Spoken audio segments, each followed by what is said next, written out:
On most machete blades, most people will take a machete and they'll convex the edge all the way from the base of the blade to the point, which is fine for chopping if that's what your machete is going to do.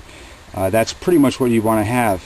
On a bushcraft machete, which is for me a 16-inch Tramontina, what I do is I put a scandi edge down here at the base. I've already have videos about that and explaining, but I wanted to show a little bit of how I use that and the reasoning behind putting a scandi edge down here and a convex edge up in the front.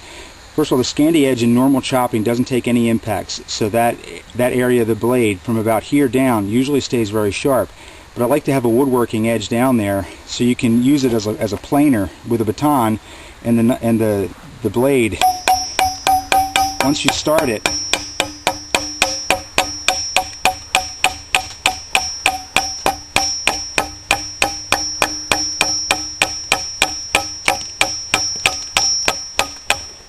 it's like having a power tool with you in the bush that you can take, and you can make very clean, very flat cuts with the scandi edge.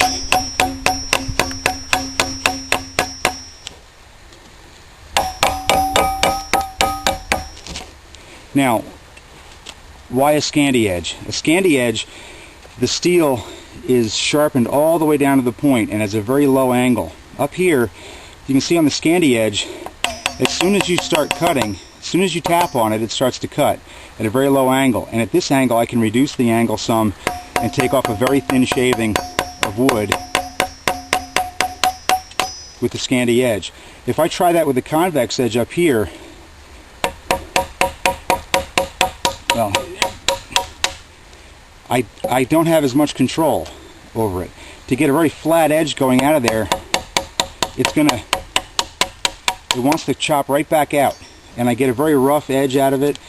The convex edge is really robust and good, takes impacts really well, but when you try and work with it with wood, you can't get a flat surface with it. So the scandi edge is like a power planer, the convex edge is like a power chopper.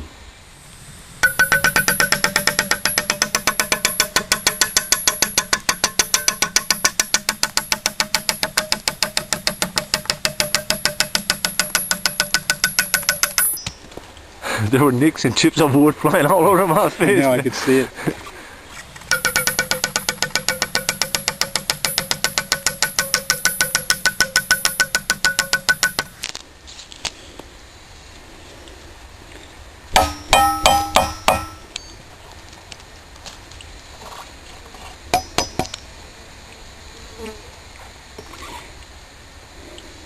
I got a nice flat surface with the scandi edge. That's a very, very even surface there for sitting on for whatever you're trying to do.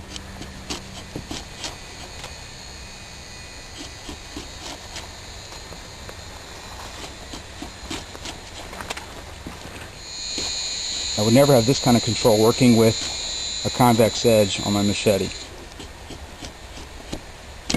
By using the very sharp scandi edge, I can make my cut as deep or as shallow as I need it to be. Take off these corners, do exactly what I need to do using that sharp scandi edge. Now what I'm making here is a baton for whacking the back of the blade and doing other power jobs. It turns your hand-operated machete into a power tool. This piece of wood, I wanted a heavy piece of wood, but it was too thick to really hold effectively, so I'm carving down the handle.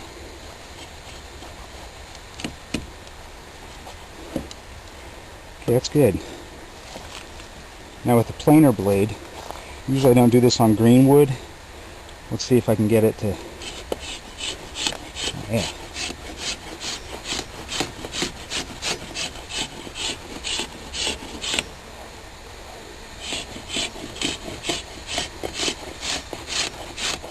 What I'm using is the squared off spine of the machete blade.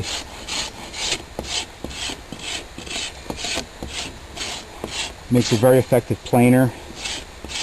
Gives you a very smooth surface. It won't give you splinters. You can hold on to or sit against, lean back on, if you're doing a pack frame, you have a nice surface that won't mess you up.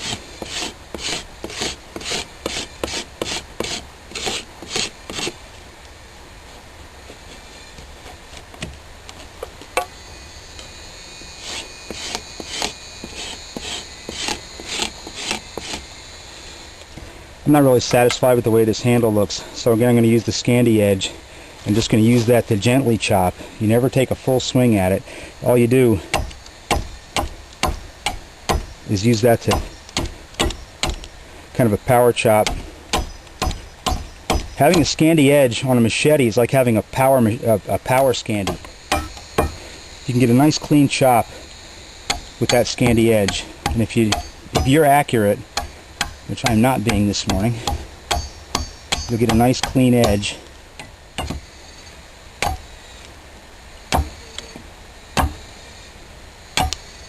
Now the bottom of my baton doesn't have that ugly edge on it.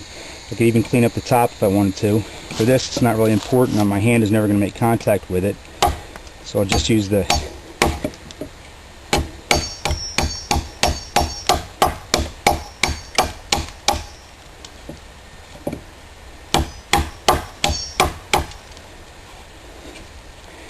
and I have one kicking baton, or a really effective war club.